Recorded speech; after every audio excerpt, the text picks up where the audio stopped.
news for anyone affected. It's going to be sitting and blowing and dropping rain for a long while. I know this morning early I woke up and said, gosh, I guess it's over. It's very easy to think that. We're just beginning the storm, at least for the Midlands anyway. This is our live look out across the street. We are at Main and Gervais. That is the Capitol Dome.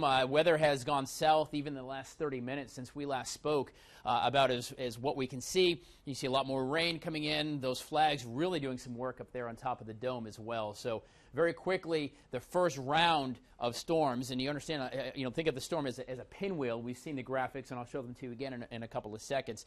But think of it as a pinwheel where it might slow down for a moment or two, and you say, we're done. Not quite the case. Not for another 24 to 48 hours.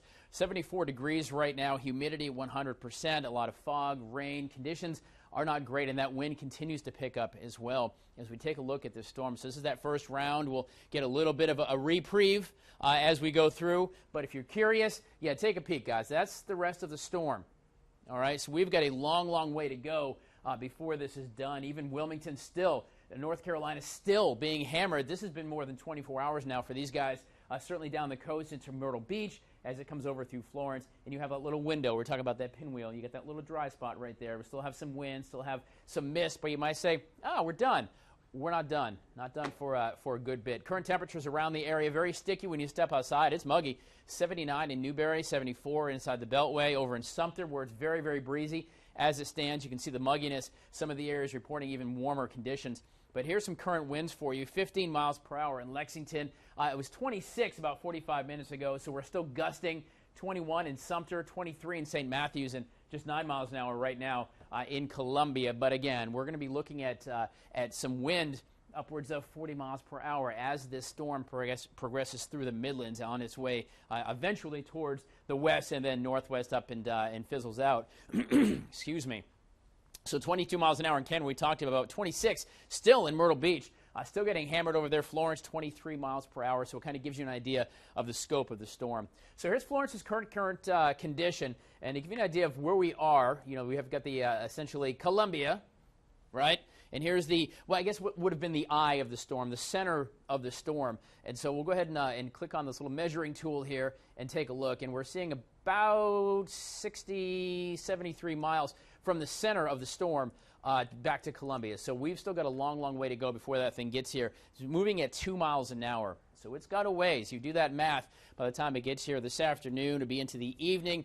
Again, further away from the water it gets, as we know, hurricanes draw their power from nice, warm, 80-degree plus temperatures, and that's where a hurricane really churns in. So the further away from that nice hot water, the better for us as we begin to disorganize a storm, and it's still a very, very dangerous storm. So regardless that it's some 100 and some odd miles from the water here in Columbia, a very dangerous storm ahead of us the next 24 to 48 hours. Not a safe time to be out and around if you can prevent it. So Sunday about 2 a.m. we'll be passing through. Now where it passes is still going to be a bit of a question, north or south of Columbia. It's certain it's going to come this way as it's already turned and heading towards the Midlands.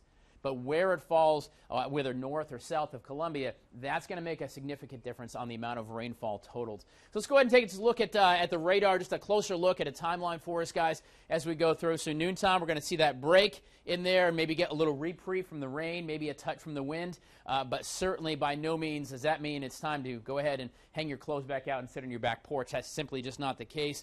A lot more of the storm to go. We'll expand that out just a little bit so you can see the magnitude that continues of the storm. And think about it. We're seeing parts of it in the Midlands, and you saw a good bit of it still out on the ocean in Wilmington. So just think about that sheer size of this tropical storm as it continues to slowly turn in. And I just want to show you this wind graphic as well. We're talking today potential winds of 40 miles per hour. There's also, of course, a tropical storm warning and a flash flood warning being issued for the Midlands until tomorrow night. And we all know about the rules of flooding, right? If you cannot see that road, you do not drive. The phrase, turn around, don't drown, a very, very true statement. This storm already claiming 5 lives along the coast. So this is already a deadly storm. It's a very, very big storm and not something to be reckoned with at all. So as we get through Sunday morning, still looking at more rain. It's not over yet. It's not over most likely until around Monday sometime.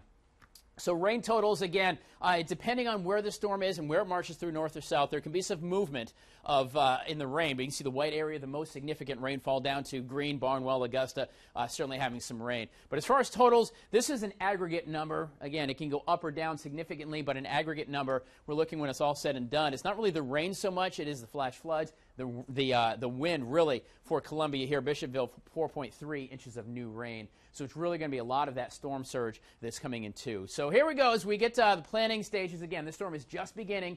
Myself and Chief Meteorologist John Farley will be here till it's over, whether it is Monday morning. We'll be right back here with Good Morning Columbia. And, of course, continue to update you on social media, Twitter at Tyler Ryan, ABC_Columbia. You can also follow us with our ABC Columbia app and online. But for planning purposes today, power outages, expect them. There's already been several reported. There's several thousand around the state, mostly in the coastal areas at this point, but we're starting to crawl this way. SCE&G, also the Duke Power has some great graphics and great information. You can check and see where those power outages are, but there are a ton of them, and it's going to be a while because they can't get the trucks up in the air to fix the power lines until the storm passes.